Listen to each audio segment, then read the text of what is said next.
In the world of academia, there's a really interesting path, one that takes you from the quiet focus of the lab or the library right into the corner office. We're talking about the journey from scholar to strategist, and it leads to one of the most influential roles on any campus, the dean. So what does it actually take to make that jump? Well, in this explainer, we're going to lay out the definitive guide. Okay, first things first, let's just bust an old myth right now. The dean is not just the most senior professor with the most publications anymore. Not by a long shot. This quote here really nails it. The modern dean is a hybrid leader. You've got to be an academic visionary, for sure, but you also need the sharp instincts of a CEO and the careful touch of a diplomat. It's a huge, complex role that requires a pretty special mix of skills. So how do you become that hybrid leader? We've broken down the whole journey into 5 key stages. We'll kick things off with that all-important mindset shift from scholar to strategist. Then we'll get into building your unshakable foundation, making the administrative ascent, packing the leader's toolkit, and finally, we'll talk about what it really means to reach the summit. Our first stop is probably the most important one. It's this mental pivot from being a scholar to becoming a strategist. Honestly, this is the heart of the entire journey. It's all about changing your focus from your research and your success to driving the strategy and success for the entire college. It's a massive shift from me to we. But hang on, before you can lead, you have to have credibility. People have to respect you. And that brings us to our second stage, building an unshakable academic foundation. I mean, think about it. You can't really lead a faculty full of brilliant scholars if you haven't walked the walk yourself, right? So what does that foundation actually look like? Well, this checklist pretty much sums it up.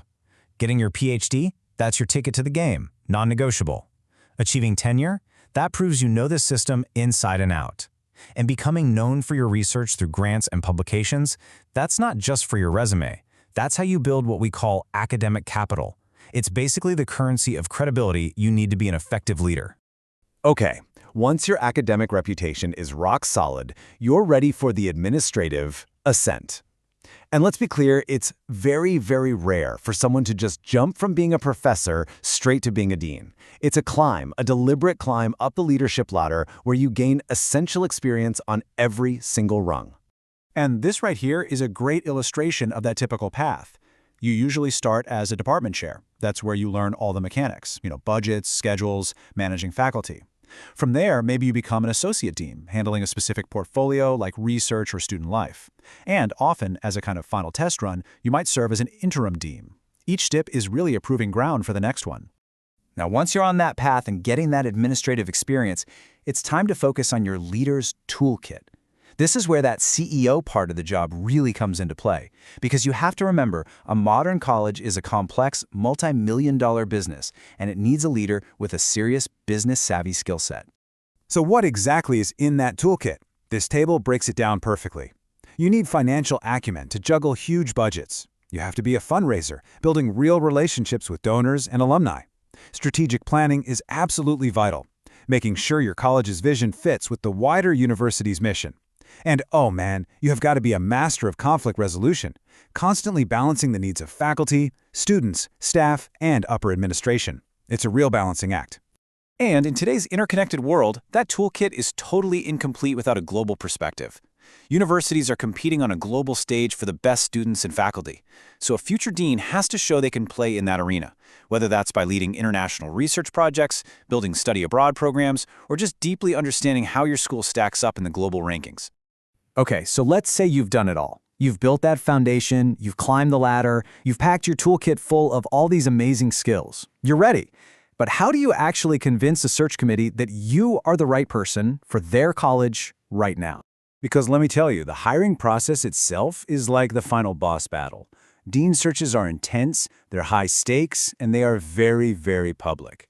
You'll be grilled by a committee made up of everyone from faculty to students, and almost always, you'll have to give a public vision talk where you lay out your entire strategic plan for the college's future in front of everybody. No pressure, right?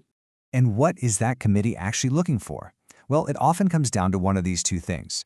Is the college doing great and they just need a steady ship, a leader to keep things stable and successful? Or is the college facing some big challenges and they need a change agent, a real visionary to shake things up and take them in a new direction?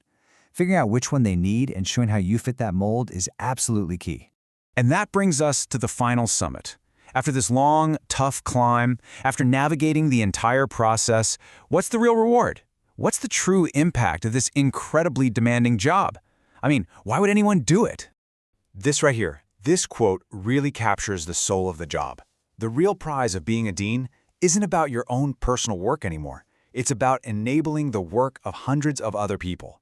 You get to create an environment where faculty can do their best research and thousands of students can learn and thrive. Your impact is multiplies in ways you can't even imagine as a professor. Look, it's a role that takes a thick skin, a strategic brain, and just a deep, passionate belief in what higher education can do. But for the right person, that person with the perfect blend of scholar and strategist, it is without a doubt one of the most powerful ways to shape the future of a whole field. So, are you ready to shape the future? If this whole journey gets you excited, the best place to find these kinds of leadership opportunities is at academicjobs.com.